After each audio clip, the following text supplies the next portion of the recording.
Olá, bem-vindos à aula 16 de Introdução à Física Estelar, sobre supernovas e um pouquinho sobre as remanescentes deles, o que sobra depois da explosão.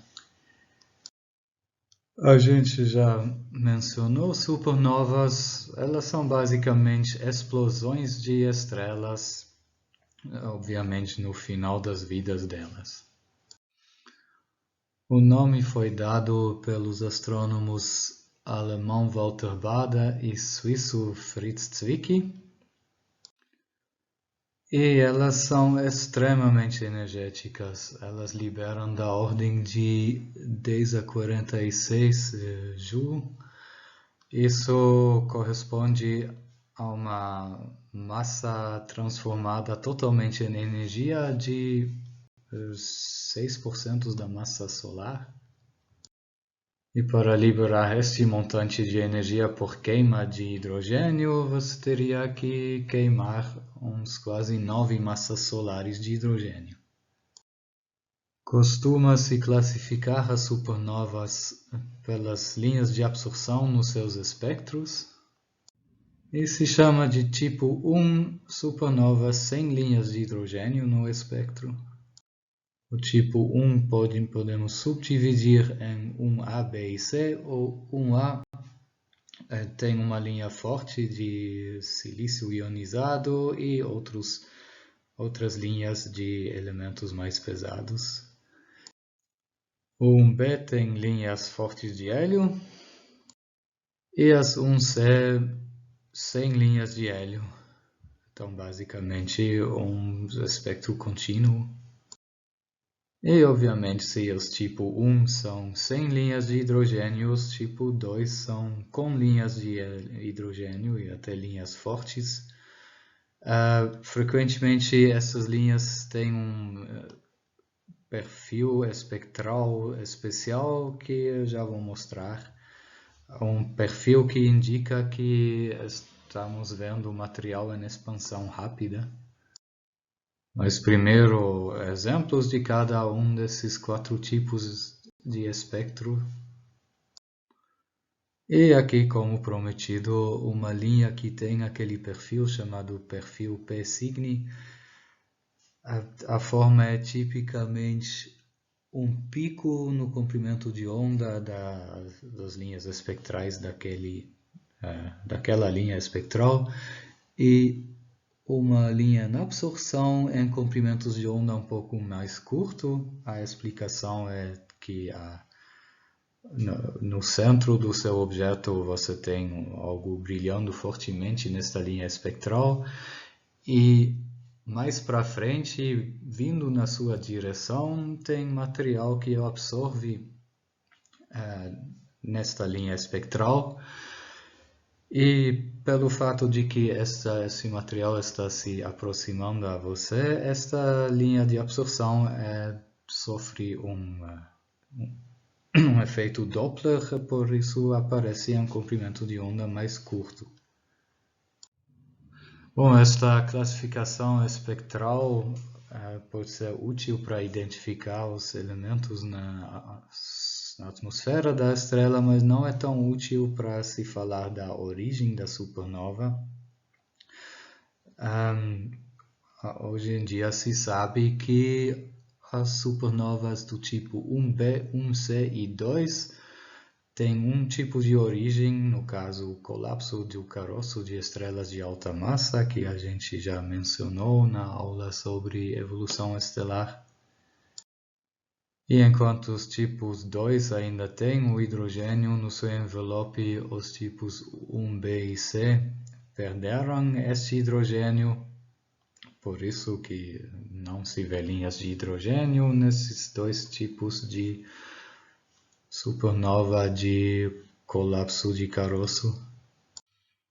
E todos esses 3 tipos, 1B, 1C e 2, esses de colapso de caroço, são encontrados perto de regiões de formação estelar, obviamente porque se trata de estrelas de alta massa que têm vidas curtas, ocorrem mesmo em regiões onde houve formação de estrelas recentemente.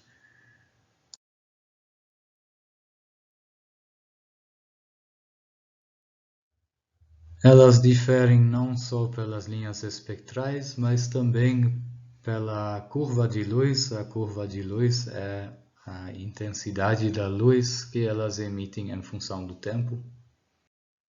Aí se vê que cada tipo tem sua própria curva de luz e os de tipo 2 ainda podem ser subdivididas em dois tipos, os com platô e os sem platô na curva de luz. E já que é tão importante, podemos dizer de novo, as 1A se destacam por serem aquele tipo termonuclear, aquele tipo de uma anã branca ultrapassando a massa limite. Além de as mais luminosas de todas também sempre têm a mesma magnitude absoluta, o que torna elas velas padrão, o que faz com que elas foram úteis para determinação de distâncias até as galáxias onde elas ocorrem. Vamos falar um pouco mais sobre uma supernova de colapso do caroço, o que exatamente acontece. Numa estrela de alta massa, certa hora a pressão de degenerescência eletrônica não consegue mais suportar a estrela acima do caroço. O caroço agora que é feito de ferro, né? Depois deste ciclo todo, ou desta sequência toda de reações nucleares. E aí o caroço começa a colapsar e se esquenta de novo.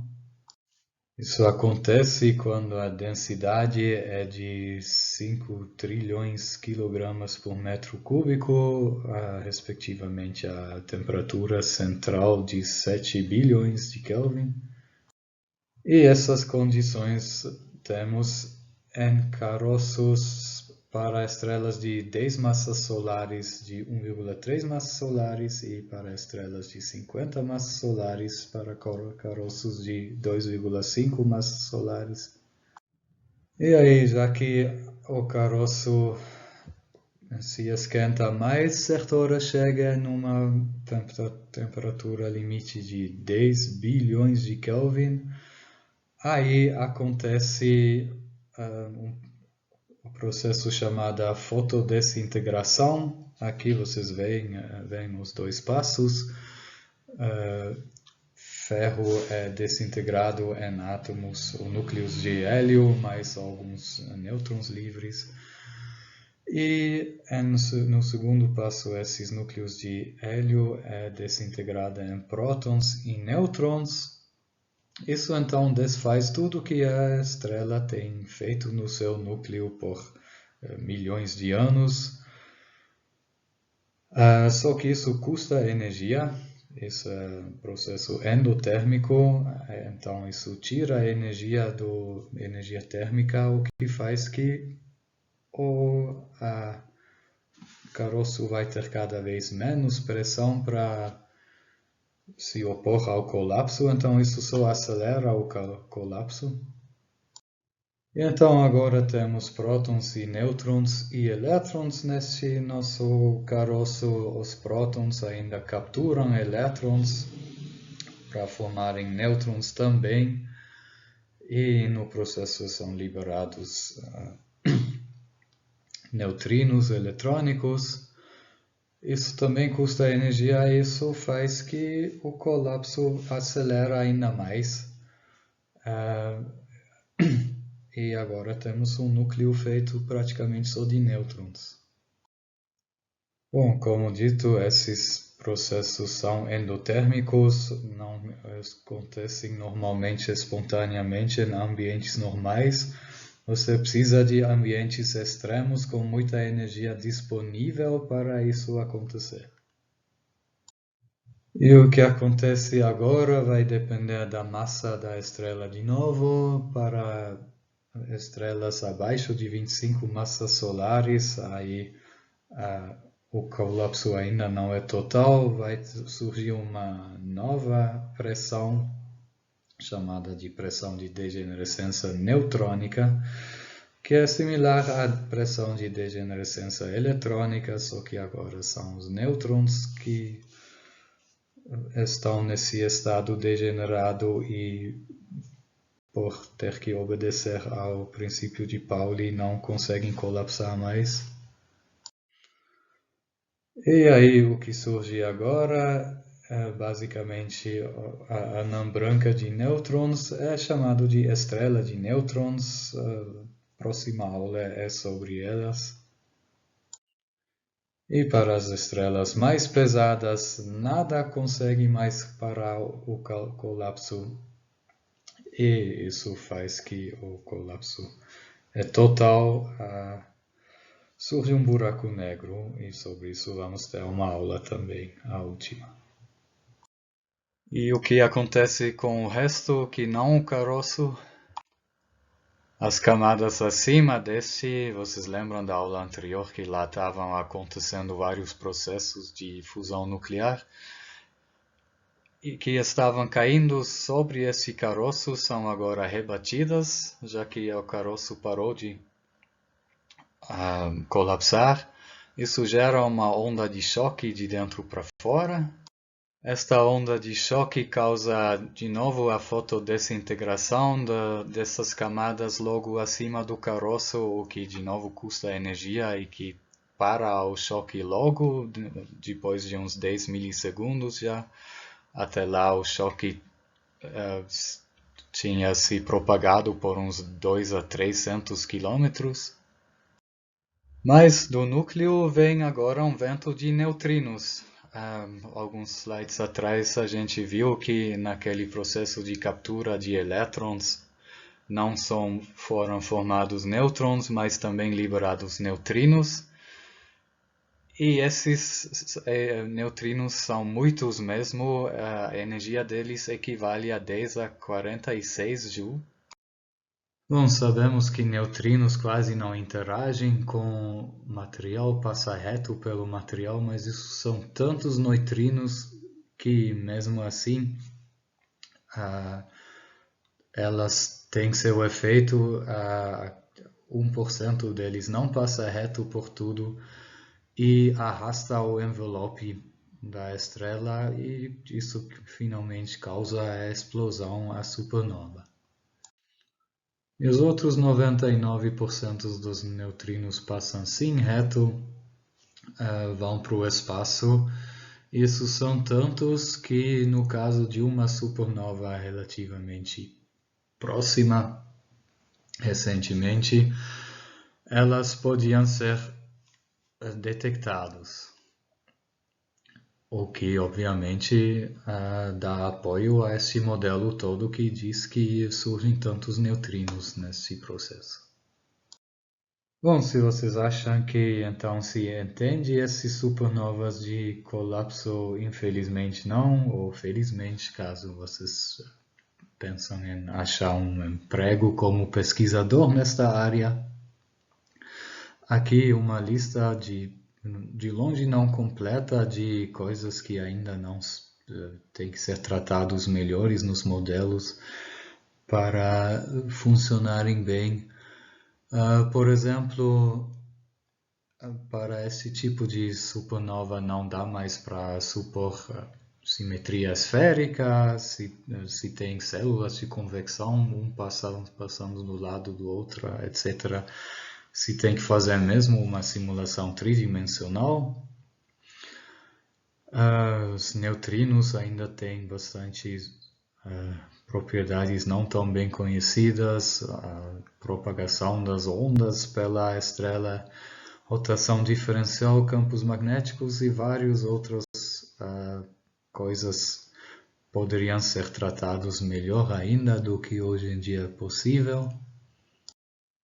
E se precisa de uma simulação levando em conta muitas posições, uma resolução espacial na simulação de uns 1 bilhão desta ordem de posições individuais, calculando todas as grandezas lá. Isso até para os melhores supercomputadores hoje em dia é um desafio. tal que até agora nenhuma simulação conseguiu realmente explodir uma supernova.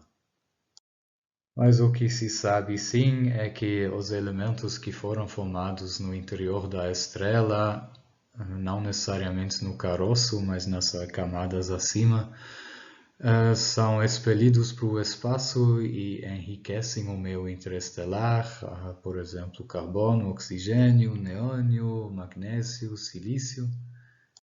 E que temos condições tão extremas que até elementos que normalmente não se formam além de ferro conseguem serem produzidos, e isso explica que se acha esses elementos também no universo. Ao contrário dos supernovas termonucleares, chamamos esses de supernovas de colapso. Então, como já dito, tipicamente são liberados da ordem de 10 a 46 joules de energia. Nesses eventos, como se distribui esta energia sobre o que acontece da ordem de 1% vira a energia cinética do ejecta. 0,01% apenas é liberado como fótons. Então, a luz que a gente vê vendo uma supernova corresponde apenas a 0,01% da energia total gerada na supernova. Mesmo assim, isso é tanta luz que consegue, como já dito, brilhar como uma galáxia inteira por um tempo curto. E todo o resto são aqueles neutrinos, os 99% que faltam no balanço. Aqui um resumo em forma de um esquema. Um pouquinho mais de detalhes sobre o outro tipo de supernova também, os supernovas 1A, os termonucleares. Mencionamos já na aula sobre anãs brancas que se uma anã branca está num sistema binário, pode acontecer que material da outra estrela cai em cima da anã branca. Isso pode causar novas, ou se cai justamente o montante o suficiente em cima da anã branca para ela ultrapassar aquela massa de Chandrasekhar, pode surgir uma supernova que explode a anã branca inteira, e isso é justamente a supernova 1A. E esse processo também é bastante difícil de simular e não se sabe exatamente o que acontece. O que se sabe que deve envolver novas fusões nucleares ou a reignição de fusões nucleares, por exemplo, nova queima de hélio em flashes na superfície da anã branca, onde talvez tenha ainda uma camada fina de hélio, ou que o carbono e o oxigênio do interior ou da maior parte desta anã branca é transformado em ferro e níquel também num tipo de reação de cadeia. Isso explica o nome de supernova termonuclear para uma supernova 1A. Para se ter uma ideia de qual extremo é um evento desses de uma explosão de uma supernova, a luminosidade de uma supernova 1A chega a 10 bilhões vezes aquela do Sol. Uma supernova brilha o tanto quanto uma galáxia inteira, obviamente só por um tempinho curto. E as supernovas 1A se tornaram interessantes também por um outro motivo, já que toda vez esta explosão ocorre de maneira muito similar, é toda vez uma anã branca alcançando a mesma massa limite. Aí supernovas 1A também sempre tem a mesma luminosidade. Realmente, como vocês veem por esse valor aqui, a luminosidade de uma supernova 1A a uma outra supernova 1A, a luminosidade muda quase nada. Isso conhecemos de sobra. Se um objeto tem uma luminosidade sempre igual, ou pelo menos uma luminosidade conhecida, aí ela pode ser usada para determinar a distância até ela, no caso, a distância até a galáxia onde ela ocorre, a supernova, ou seja, uma supernova 1A é uma vela padrão. À segunda vista, há um pouquinho de variação na magnitude do pico, sim, mas há uma correlação entre esta magnitude do pico e a taxa de declínio da curva de luz. Então, medindo esta taxa de declínio, podemos até corrigir por aquela variação desta magnitude do pico e criar uma vela padrão ainda melhor. E já que com supernovas 1A se consegue determinar distâncias até galáxias muito distantes, aí deu para determinar que o universo está em expansão acelerado, que tem a ver com uma componente do universo chamada energia escura. Não vou entrar em detalhes sobre isso. Quem quer saber mais, recomendo algumas aulas da disciplina Noções de Astronomia e Cosmologia ou a disciplina inteira Introdução à Cosmologia. Mas as supernovas 1A tiveram um papel fundamental nestas descobertas. Só umas palavrinhas sobre a companheira da anã branca, afinal ela morreu num sistema binário. O que aconteceu com a outra estrela? Obviamente, se explode uma supernova do lado dela, isso afeta ela. Deve demorar apenas minutos a horas até a radiação e outro material da supernova chegar nela. E dependendo do que esta companheira pode acontecer de o envelope dela ser arrancado ou vaporizado.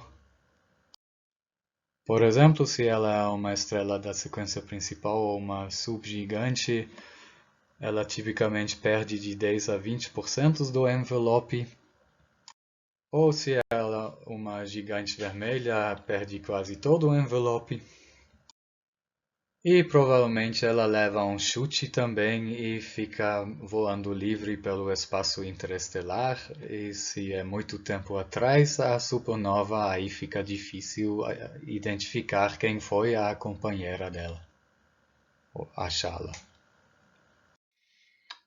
Por isso, para muitos remanescentes de supernovas conhecidas, aí não se conseguiu identificar a companheira.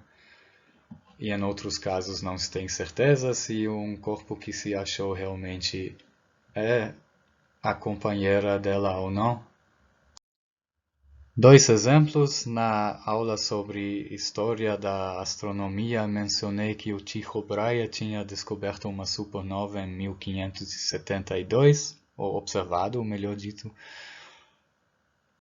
E acha-se que uma estrela tipo G que está voando com alta velocidade próximo ao remanescente desta supernova pode ter sido a acompanhante da anã branca no binário.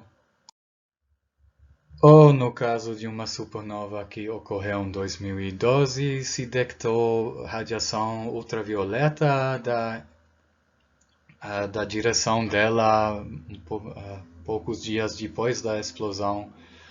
Acha-se que isso pode ter sido devido à companheira sendo atingido pela radiação da supernova. Bom, agora entendemos por que uma supernova é um evento curto de muita luminosidade. Mas por que quando se observa uma supernova tem ainda este rabo na curva de luz, este declínio lento depois desse máximo? Nesta figura, esse declínio lento são linhas retas praticamente. Isso tem a ver com o fato de que o eixo y é magnitude, né? E magnitude é uma medida logarítmica da luminosidade. E se uma grandeza tem um declínio constante em seu logaritmo, quer dizer que a própria grandeza cai exponencialmente. Então temos uma curva de luz caindo exponencialmente. E a fonte deste luz que cai exponencialmente com o tempo são decaimentos de isótopos radioativos. Afinal, numa supernova são formados todo tipo de núcleo, inclusive núcleos instáveis, isótopos radioativos. E esses, logo depois da supernova, começam a decair e irradiar. E se sabe sobre decaimento radioativo que é difícil de predizer se um núcleo radioativo vai decair ou não. É um processo estatístico que ocorre com uma certa probabilidade num dado intervalo de tempo. O que faz que, se você tem um número grande o suficiente, N desses seus núcleos radioativos, a taxa de decaimento vai ser proporcional a este próprio N. Então, a derivada de N no tempo é alguma constante, vezes uma constante negativa, né? É negativa esta derivada, vezes o próprio N. E se uma grandeza proporcional à sua própria derivada é uma das equações diferenciais mais simples que existem, com certeza vocês aprenderam em IEDO como resolvê-los. Aqui vocês têm a solução, descreve mesmo um decaimento exponencial. Quem não acredita é só pegar esta função, calcular a derivada e ver que isso satisfaz a condição de cima. E então esse lambda determina qual rapidamente decai sua curva. Você também pode quantificar esta taxa de decaimento por uma grandeza chamada tau meia, que é o ln2 dividido pelo seu lambda, chamado de meia-vida do isótopo. É o tempo que leva para metade do montante inicial decair. E deixo como exercício vocês mostrarem que, nesse caso, a derivada do logaritmo da luminosidade é também proporcional ao lambda com esse fator. E com isso a derivada da magnitude absoluta no tempo, já que magnitude é uma grandeza decrescente, cai o menos. Então, quais reações radioativas ocorrem lá no afterglow de uma supernova? Quais elementos foram produzidos na supernova que estão decaindo de novo? Por exemplo, níquel 56 decai para cobalto 56, que decai para ferro 56. No processo são produzidos positrons e neutrinos do elétron e fótons levando a energia embora. Este processo vai ter uma meia-vida de 77 dias. O primeiro passo é bem mais rápido, mas para o processo como um todo ocorrer o gargalo é o passo mais lento, né? E se chama isso de decaimento beta de níquel 56. Decaimentos beta são processos naqueles surgem elétrons ou positrons, ambos são chamados de partículas beta. E outros decaimentos são os de cobalto 57, titânio 44 e sódio 22. Aqui não mostro as reações, elas não estão no livro, também não. Até tentei achar na internet, mas é confuso, não é fácil achar estas reações. E de qualquer jeito, eu acho que vocês acreditam que isso decai de alguma maneira com esses meia-vidas. E o interessante é então que já que todos esses decaimentos têm meias-vidas diferentes, também significa que pela meia-vida você consegue determinar qual isótopo está decaindo ou qual pelo menos está dominando a curva de luz. As quinas nestas curvas de luz, de novo, não esqueçam que a escala vertical é logarítmica, ocorrem quando a contribuição na radiação de um decaimento ultrapassa a contribuição de outro. E agora só resta entender o platô na curva de luz de uma supernova 2P. É basicamente luz emitida atrasadamente devido à energia que foi depositada por um tempinho pela onda de choque no envelope. Aí o gás do envelope, na maior parte hidrogênio, entra numa fase de recombinação, aí isso libera a energia de uma maneira mais lenta e a uma temperatura constante de uns 5.000 Kelvin.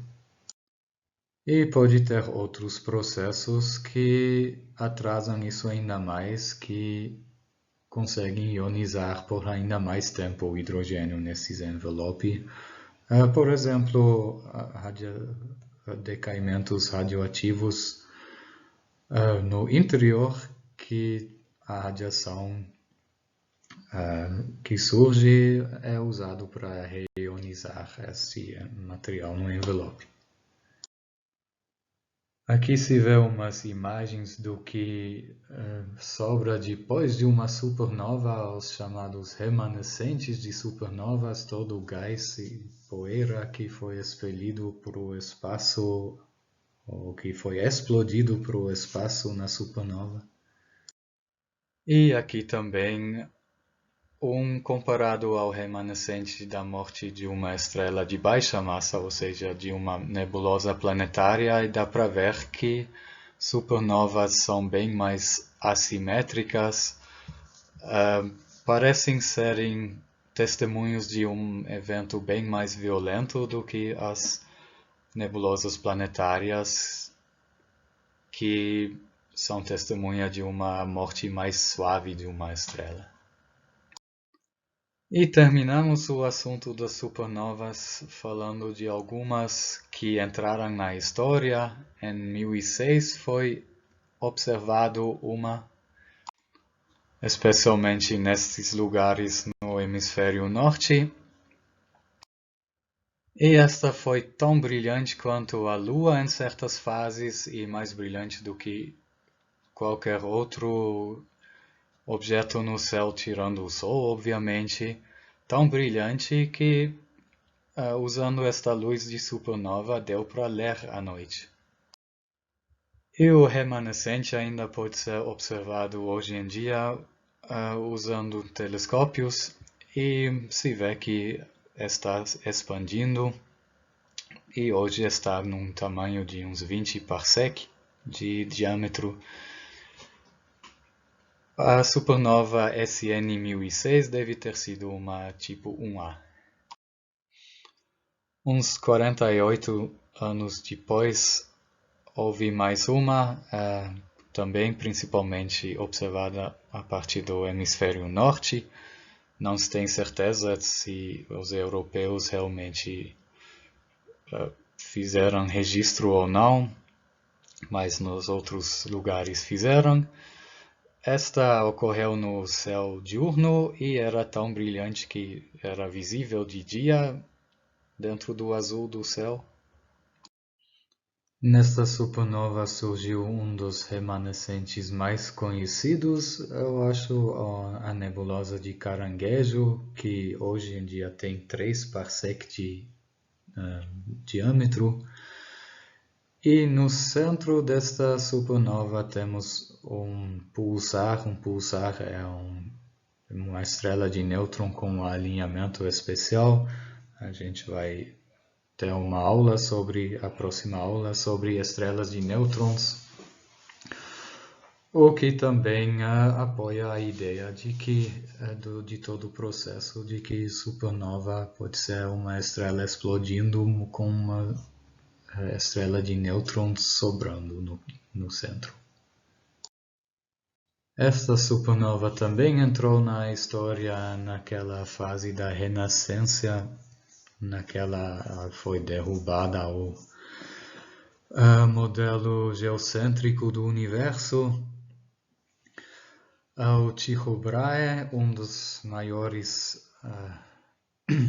astrônomos observacionais da época, descobriu esta supernova.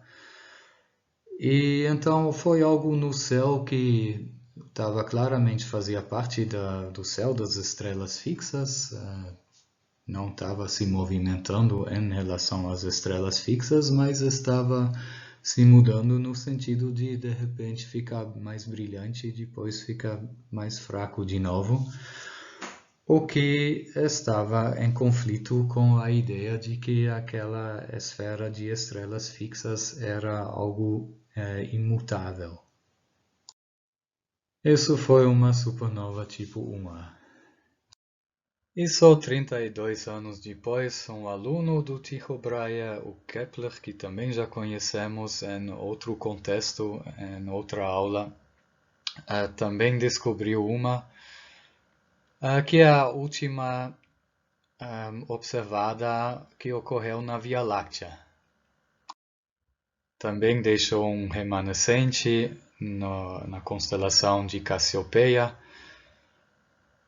Aqui se tem uma imagem dele. Também foi provavelmente um tipo 1A. E a mais recente que entrou na história, mas que não ocorreu na Via Láctea, mas na Grande Nuvem de Magalhães, que é uma galáxia satélite da Via Láctea, a uns 50 kpc daqui.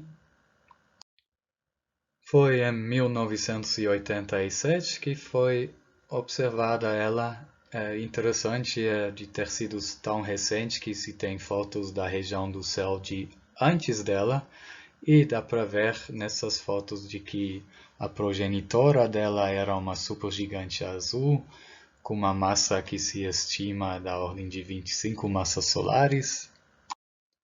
E esta é a supernova melhor observada até hoje. Aqui também se vê uma imagem dela antes e durante a explosão. Foi dela que detectamos aqueles neutrinos que eu já mencionei, os primeiros neutrinos detectados de fonte outra que o Sol. E o que é interessante também é que esses neutrinos chegaram na Terra um pouco antes da luz, o que confirma que são eles que primeiro escapam à estrela. Esta foi uma de tipo 2 com Platão na sua curva de luz, e ao contrário da sua progenitora, o remanescente ainda não foi encontrado. Foi isso sobre as supernovas. As próximas 2 aulas vão ser sobre o que sobra numa supernova, aula que vem, estrelas de nêutrons, e na última, buracos negros.